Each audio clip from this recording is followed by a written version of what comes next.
All right, so as always, the stream is going to be inside of your classroom stream.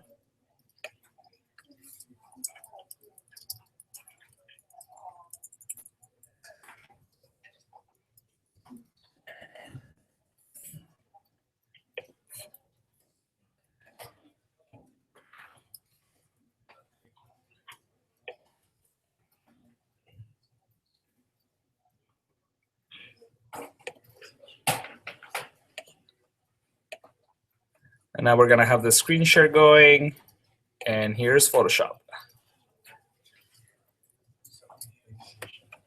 All right, so just a little bit about what's going on in the picture, right? And again, the stream's always going to have that nice delay to help you catch up, right? If you're a little bit behind, that's what the stream's there for. It's just a little bit of a delay there. So you can hear me, try to do it by my voice. Your computers, thank you. And then after that, you can actually see what's going on. So I pulled this one together. You can see there's a picture, there's a figure on here, and inside of that figure, there's part of the Bay Bridge, right? This happened to be Fleet Day, I think about a couple years back, and I'll show you the source images so you can kind of get an idea of what really happened here. This is source image number 1 right here. Not a great picture by any means, it's really blurry. But I just happened to find it fairly quick. And let me see if I can find the other one that we had on here. Ta-da! And this guy. All right, so this one's really crazy and loud, and I think if I kept the color on there, it'll be pretty funny. It's actually one of my favorites. It's true San Francisco right there, right? So what I did was I had to select this figure out in order to get rid of the background. So a lot of your images will have the background on them. So that's going to be the first challenge. How do we get rid of this background so that we can make, for the double exposure or the work cloud, because we've noticed that negative space, especially with a solid color, can work better. Even if that's not the plan, even if you want to do something different. So you already have a really good contrasting image where the negative space is already a certain color, but you still need to select part of the image to modify that part of the image. So for instance here, I can definitely use the burn tool to get rid of this really white top that's on here, really bright area. I kind of level it down a little bit, right? So I can just burn it. But if I wanted the whole person to come down a bit without worrying too much about the background, we can do that as well. Okay. If you're having trouble with the stream, let me know so I can get that working for you. All right, great. So first selection tool I'm going to use today, I'm going to go ahead and open up a new Photoshop file. When you open it, we're going to do it for print because I do plan on printing this one out again.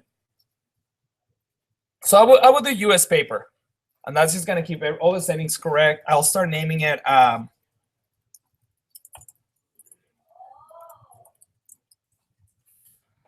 For my purpose, it's selection tools, right? And I have this white background. Now you can import your image 2 ways. Remember, you can go File, Import. My apologies. File, Place. There you go. And wherever it lives at, for mine, it's in the downloads. I can just grab it from here. So there's my person. If you need to see it, remember on Finder, you can always change the settings up here to see previews of the images. So if you were wondering how to get that, it's right here on the top. And you can see the preview with the file name. This is probably my favorite way because I can see the date added and I can sort it by the date added. So I'm going to go ahead and import that in. It automatically places it into this Photoshop file. This Photoshop file has a background, just a white background that's locked. That's normal. And then the image that I just placed in. And again, you'll notice that the image that I just placed in is going to have that little the crop marks around it so that I can resize it. So if I wanted to resize it right away, I can do that from here by grabbing one of those corners If I wanted to maintain the proportion of it, I need to press the shift key. So that's the shift key. Shift, click, drag down. Once you're done modifying it, check mark on the top right, and we're good to go. So now for selection tools. This is the part that's important about today, and the part that I really want to show you guys how to work with. All right, so basics. We have rectangular and circular. I use these ones every once in a while. I still use them every once in a while. There's an array of ways to select it. You can select them by using shapes. You can select it with a brush. You can select things with a lasso tool. And you have 3 different types of lasso tools. You have the regular lasso tool, which is just free form. You have a poly lasso tool, which keeps everything really square and straight lines. And you have a magnetic lasso tool, which is probably the neatest of them all. Okay? You also have 2 other types of selection methods, the magic wand and the quick selection tool. You probably heard about at least one of these ones in the past. So I'm gonna go with probably the fastest one first. I'm gonna try to go with the quick selection tool. And as I encounter problems, I'll revert back to the other ones to get my whole image. Question? My slide disappeared. Oh, go to Windows Tools.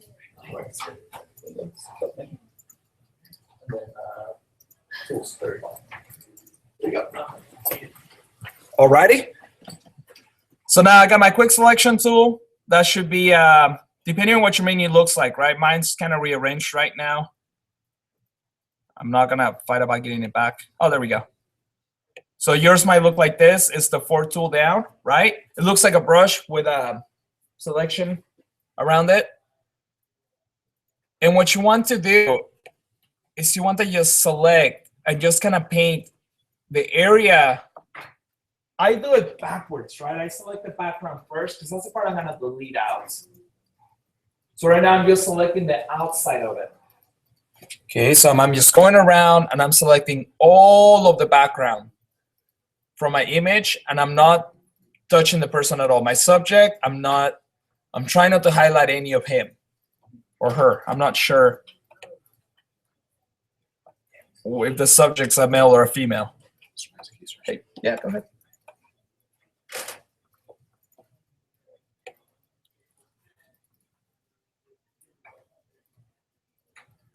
Okay, so I got all of my selections, but we can notice right here after doing my selection with the quick select tool that there's parts that got selected that I didn't want to get selected, like the purse right here, or I don't know, his decorations on the sides. I have no clue. It's so crazy. I love it. Over here looks good. Now right here, I'm cutting off part of the arm. So then what if I just press delete?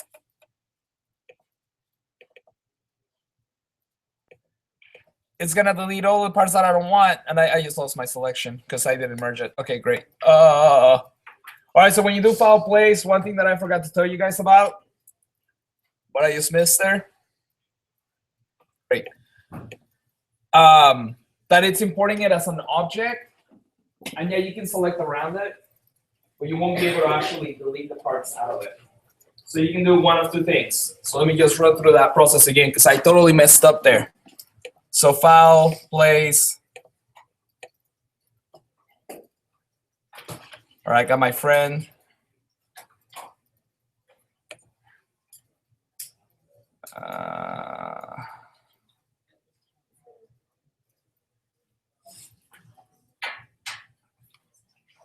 Now I lost him. There he is. Okay, I'm gonna play one more time just to show you guys what happened there. So when I placed it in, you notice that there's this little shape, funky little symbol though. It's a smart object. If you double click it, it's gonna flatten it for you automatically so that you can edit it. And what it's doing there is just merging things together. So my apologies, that should have been the first step that I should have done so that you can then delete the background. You can still select it, but then you won't actually be able to delete the background. So super important, my apologies, I totally forgot about that. And then it's also locked, right? So you got to double click that so that it unlocks that layer as well. That's the only part about importing it to place that makes it, when I try to go with those really quirky moments first, so you get to experience that, so that if it ever happens, you're like, oh, that was a foul place. I can do this step, step, step, and I'm good to go. All right, so quick selection again. Demonstrate it one more time. I got my brush. I'm gonna select everything around. For this, you don't need to press any keys on the keyboard. You just keep brushing around to select it. For you guys that have done Photoshop before and you may have used the masking tools, it's very similar. But it's not actually making a mask. It's actually just doing a selection. All right, so once again, I'm gonna look around. If I press delete, I cut off part of his arms, part of him isn't selected. So I got all of these issues that I gotta fix before I can completely delete the whole background. So this is where the other selection tools are gonna come in handy. Now, depending on how steady your hand is, you might want to either use the lasso tool, which is your freeform tool. For my case, it's a very organic picture. I don't have a lot of straight lines. The only straight lines I have, and the ones that I'll probably use my poly lasso tool on, are the sticks are probably have these hands. So it's really weird. So I might be able to use the poly for that. But right now I'm thinking I'm gonna use the regular lasso tool. I'm just gonna have a really steady hand. And I'm just gonna select those areas that need to be included or excluded. So a big one when I'm looking at my image is right here. This whole white area on the bottom right, inside of the stick, between the stick and his body and his leg. I'm gonna go ahead and add a selection there. So if I press the shift key with the lasso tool selected, I can slowly drag around that area and get that part that I missed. Automatically adds to the selection. So now I got rid of that. Now for this right here on the top right shoulder, I cut off part of his shoulder and I want it back. So I'm gonna use, again, regular lasso tool, and I'm gonna try to select this shoulder back into place. So that works if you have a really steady hand, which takes practice. I think from you guys working with the pen tool and a little bit of the pencil tool in the Illustrator, your hands might be a little bit better at being able to select it with this tool. It's very similar to painting. But if you're more into the, okay, my hand is not gonna be able to do that yet, let me show you a different tool that might help you with it. So I have the magnetic lasso tool. This one's great. So the way this one works is you press it. So for me, I'm gonna try to get the part of the hand right here. So the left hand, the bottom part, I'm missing part of it, just a little tiny bit of it. So I'm gonna press on the first point, and this is a lot like the pen tool in Illustrator. You're gonna select a point, and as you move it around, it's gonna draw points for you. It's gonna start selecting for you. What it does is it's looking for similar colors. I'm gonna zoom way in so you can really see the result. All right, so I'm focusing on this area right here. I wanna get all of this back in there. I get my poly tool. Now you gotta remember, which side are you on? Which side do you select first, right? Because if you press the add, that's add to the selection. If you press minus, that's erase from the selection. So you gotta kind of go back in your mind and think about, am I selecting or deselecting this guy? Okay, so if I start selecting the image, that means that I gotta deselect part of him. Okay, so I'm gonna deselect. So that means I'm gonna press the Option key. I'm gonna go inside, select my point right here, and see it's automatically gonna start dropping points where you can see a similar shape. And I'm helping it out a lot right now. But here's where you can see the magic of it. So if I go too far out, see, it doesn't really want to draw a selection. It's only dropping points where it sees that similar color, where it sees that similar shape. It's a very intuitive tool. And if it's not moving around where you want it to be, then just click down again to resample it. Now this part should be difficult because there's almost no difference between the foreground, the subject, and the background. So this is where you kind of have to guess a little bit, and you really want to help the tool out. In cases where there's a lot of contrast between the subject and the background, this tool works really well.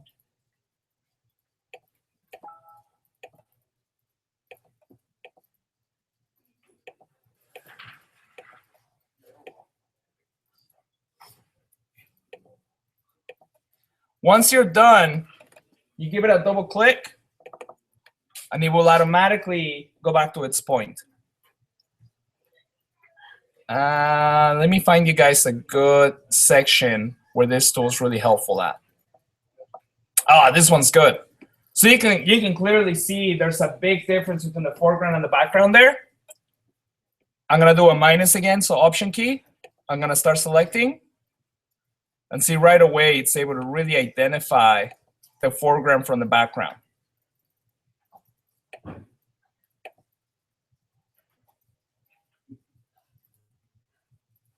So there you see there, it did a really good job about selecting everything in there. And I made a mistake. I was supposed to do plus, because I'm selecting the background still, so I gotta do my work again. And no big deal, just one undo. The tool's gonna do most of the work for you. Okay, cool. So try one of those three selection modes, okay, from the lasso tools. See how the lasso tools do it for you. Of course, work with quick selection. Quick selection, honestly, fastest way out.